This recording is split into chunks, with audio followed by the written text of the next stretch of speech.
Olá, amigos e amigas do Blog Calçadão. Hoje é dia 7 de abril de 2020. Essa é uma edição de Ribeirão contra a pandemia. Ricardo Mendes, boa tarde, tudo bem? Boa tarde, Paulinho. Tudo bem? Tudo bem, amigos do blog? Tudo bem, não, né? Estamos aí lutando contra a pandemia, né? Não tem jeito, Uma né, luta. Ricardo? Então vamos direto assim, a gente quer fazer uma edição rapidinha para a gente atualizar os nossos amigos do Blog Calçadão, como que está essa situação no dia de hoje, terça-feira, né? Terça-feira. Isso. Ricardo, queria que você desse um panorama aí, primeiro do mundo, depois do Brasil e chegando aqui em Ribeirão Preto, dos números dessa pandemia. A gente publicou no dia de hoje, Paulinho e amigos, o nosso resumo escrito, né? Ribeirão contra a pandemia, escrito está lá no nosso blog, inclusive com todos os links para você entrar nos dados oficiais de tudo que a gente fala, né? No nosso resumo que a gente tem trazido aqui no YouTube. Paulinho, são 150 países que já registraram casos de coronavírus no mundo, com 1.360.000 casos confirmados e mais de 76 mil mortes. Não é? Nós temos uma boa notícia que naqueles países que fizeram o isolamento social de maneira adequada, que estavam numa pandemia muito grave, que era a questão da Itália, da Espanha e a própria China, os números começam a cair. Mas outros países que atrasaram o processo de quarentena, como por exemplo a Suécia agora na Europa, os Estados Unidos, os números têm crescido muito. No mundo, o centro da pandemia continua sendo a Europa, a Ásia e os Estados Unidos. E há uma grande preocupação com a América do Sul e com a África. Dentro da América do Sul estamos nós, Brasil, né? Só para ter dados de agora à tarde, são 13.717 casos confirmados no Brasil, com 667 mortes, infelizmente. Os três estados mais afetados é São Paulo, que tem quase 5 mil casos e mais de 400 mortes, o estado do Rio de Janeiro e o estado do Ceará. Mas ainda há outros 9 estados, Paulinho, que a partir de amanhã pode romperem a barreira dos 1.000 casos, que é uma coisa muito séria e muito preocupante. Que a gente tem que falar, né, Paulinho? Infelizmente, mas a gente tem que falar, né? Ricardo, quando a gente fala dos números assim, parece que é uma coisa fria, né? Que, não, são apenas números jogados aí, né? Mas são vidas, né? São Vidas. pessoas, são sonhos, são familiares, são assim, pessoas que fazem parte do nosso cotidiano que está indo embora por conta de uma situação muito grave, em que a Exatamente. gente tem que ter consequência para poder minimizar esse problema que está acontecendo em todos os lugares e aqui no Brasil não é diferente. Eu Sim. queria te pedir que você abordasse também agora sobre a situação aqui de Ribeirão Preto, como é que está essa questão.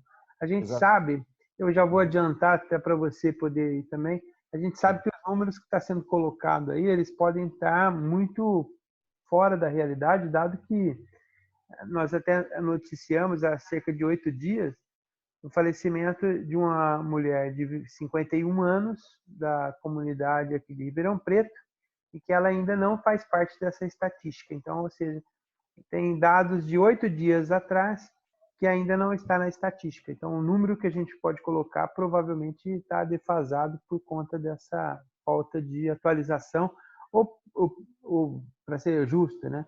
Os exames demoram a sair e aí então não tem essa confirmação. São 23 a 25 mil exames na fila para serem confirmados. E aí a situação é muito grave, porque assim, há subnotificação.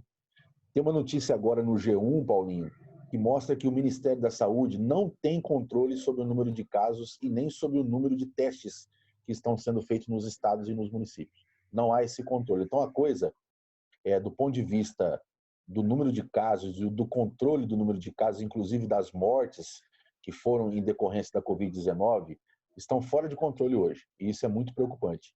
Diante desse quadro, que as autoridades sanitárias brasileiras e internacionais apontam que aqui no Brasil o pico da doença vai se dar na transição entre abril e maio, não é?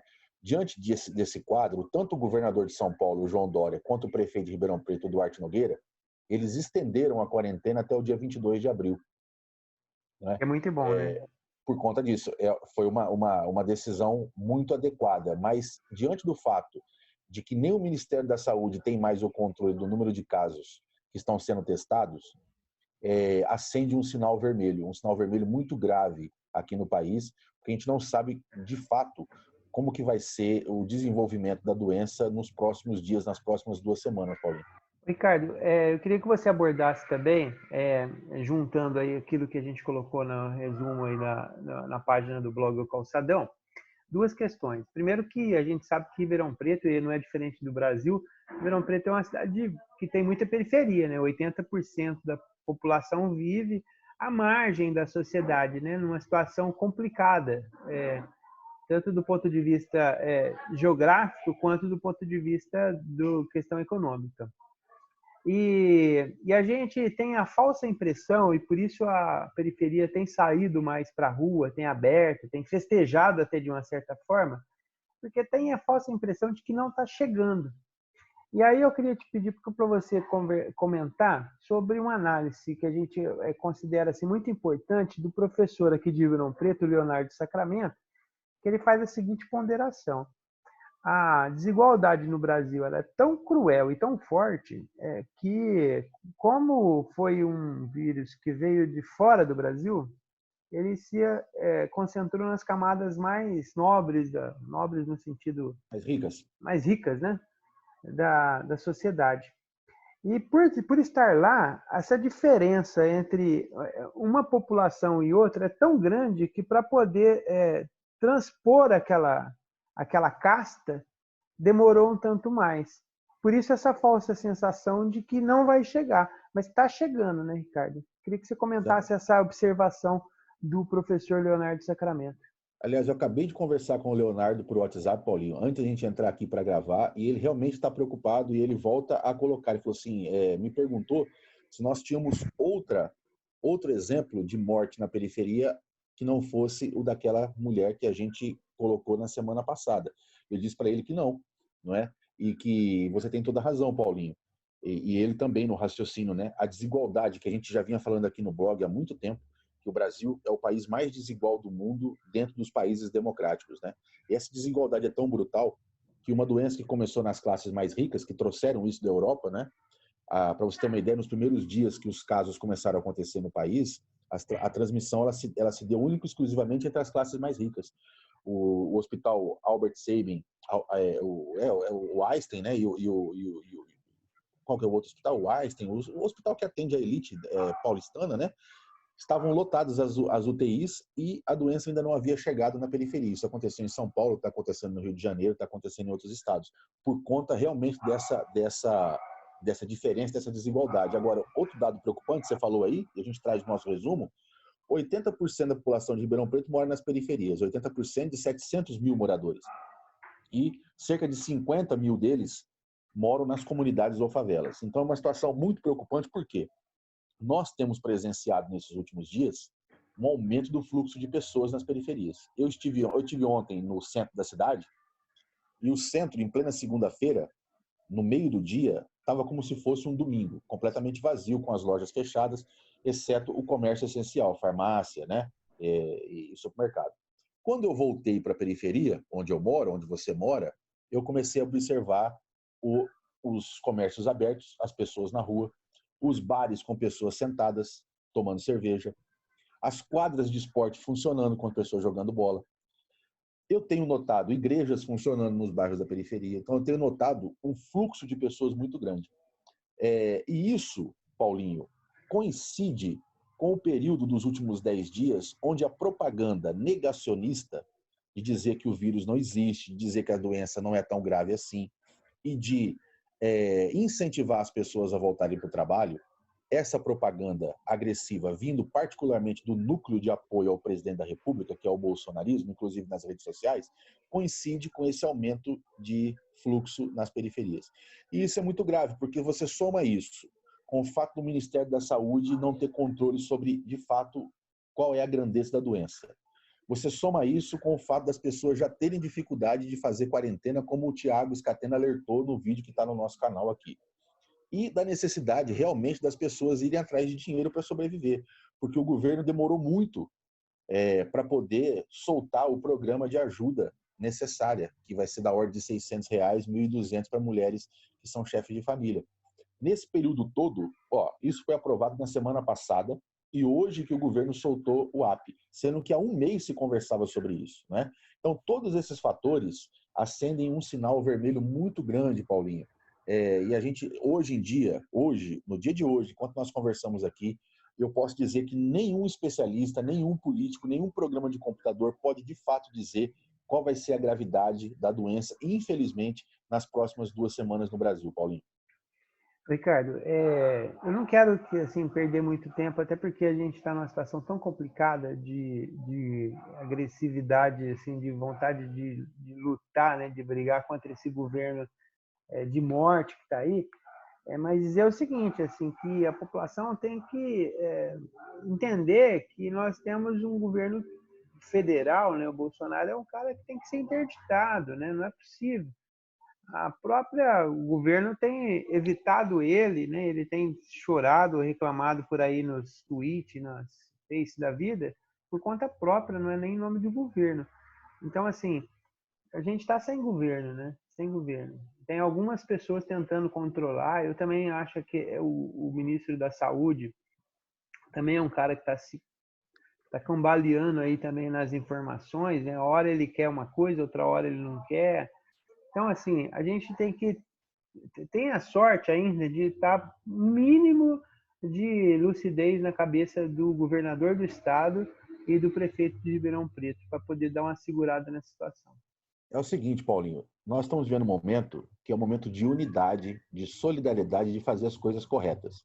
Os governadores têm feito as coisas corretas, os prefeitos, a maioria deles têm feito as coisas corretas, as autoridades sanitárias têm feito as coisas corretas no Brasil e no mundo, com algumas exceções. Hoje, a maior exceção de todas é o presidente do Brasil. É o único líder mundial que ainda bate na tecla do negacionismo, em dizer que o vírus, ora ele vai alternando, né? Ora ele diz que o vírus não é tão perigoso, ora uma parte da propaganda dele diz que o vírus é perigoso sim, mas é um produto chinês, na tentativa de brigar com o maior parceiro comercial brasileiro. Então, assim, o Bolsonaro hoje e o núcleo bolsonarista, ele é oposição ao seu próprio governo diante da necessidade de enfrentar uma pandemia. Por incrível que pareça, o presidente do país é oposição ao seu próprio governo. E isso foi colocado claramente ontem, quando ele tentou, por uma questão política, demitir o ministro da Saúde, que está crescendo, obviamente, né, porque está se mostrando uma liderança responsável. A gente sabe que o ministro Mandetta, ele é apoiador do Estado neoliberal, ele é apoiador do fim do SUS. Tudo isso a gente sabe do ministro Mandetta. Só que neste momento de combate à pandemia, onde a defesa da vida é mais importante, ele tem se mostrado uma autoridade responsável, assim como muitas outras. E por conta disso, o presidente tentou demiti-lo e não conseguiu.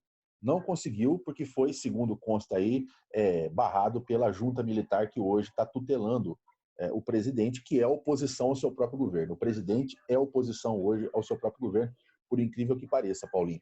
E demorou 10 dias para poder soltar um aplicativo, e agora as pessoas estão entrando nesse aplicativo, né? As pessoas que estão no cadastro comum, no cadastro único, as pessoas que são microempreendedores individuais, as pessoas que contribuem para o INSS, e um conjunto de 15 milhões de pessoas, Paulinho, que não tem registro nenhum, nem no INSS, nem no cadastro único. Todas essas pessoas, a partir de hoje, vão ter que se cadastrar nesse app para poder pegar os tal R$600. Num processo muito complicado, que vai exigir organização das prefeituras, dos movimentos sociais, que vai exigir muito para que as famílias possam ter o mínimo para poder comer, porque as pessoas já estão passando fome, Paulinho. É um absurdo, né? É um valor irrisório, é um valor que não vai resolver o problema da população, é um valor emergencial e que o governo faz um carnaval danado para poder liberar isso, como se fosse um favor ou que fosse prejudicar muito o governo.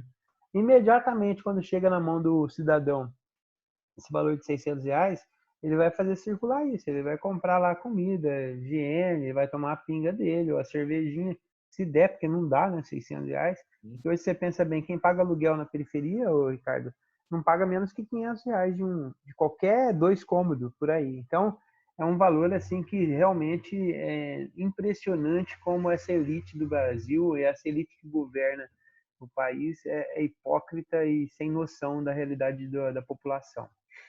Daí é importante, Paulinho, a gente parou de fazer, desde que essa epidemia cresceu, a gente parou de fazer análise político-eleitoral, porque a gente sabe que não é hora de fazer isso. não é hora de fazer análise política eleitoral. O presidente até faz, né? O Bolsonaro até faz. Alguns outros governadores ensaiam fazer, mas nós não vamos fazer. Mas nós fazemos análise política. É a hora de fazer análise política. Nesse momento, é importante que você diz o seguinte: nós sabemos que é a hora da unidade para enfrentar a pandemia. Só que existem programas a serem colocados. Nós sabemos que o Rodrigo Maia, o Dória, o próprio Mandetta, eles são adeptos do sistema que nós chamamos aqui de sistema neoliberal. Esse sistema neoliberal é um sistema que tem o padrão dele, de privilegiar o capital ao invés do trabalho. Eles privilegiam o setor financeiro ao invés do setor produtivo. Isso já vinha acontecendo antes do vírus. Antes do vírus, a gente já alertava aqui no blog que o mundo estava passando por um processo inédito de concentração de renda. Cada vez menos pessoas ganhando mais. Faltava emprego, faltava comida, faltava segurança, faltava saúde, faltava educação. Cada vez mais. Os estados privatizando o que a gente chama de direitos sociais. Agora, nessa crise, Paulinho, a gente fala que os R$ 600 vai começar a chegar nas famílias a partir de hoje, ou a partir de quinta-feira, como o governo diz, mas nos bancos já chegaram. A conta dessa ajuda emergencial para trabalhador vai ficar da ordem de 80 bilhões de reais. A ajuda para os bancos, que já veio antes, é da ordem de 200 bilhões. Tanto é que tem economistas aí que defendem o sistema neoliberal que está dizendo que os bancos estão com um fenômeno chamado empossamento. Já ouviu isso, Paulinho?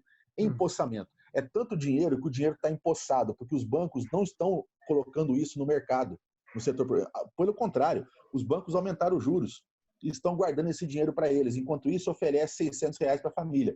Se a gente inverte essa ordem, Paulinho, se 200 bilhões de reais, ao invés de ir para os bancos, fossem na mão das pessoas, invertesse a ordem, nós teríamos um programa econômico de fato, capaz de não só combater a epidemia, salvar o trabalhador e o setor produtivo, como apontar para uma saída real para depois dessa pandemia. Isso é o que nós chamamos aqui de programa antineoliberal. E é isso que a esquerda e o setor progressista têm que fazer.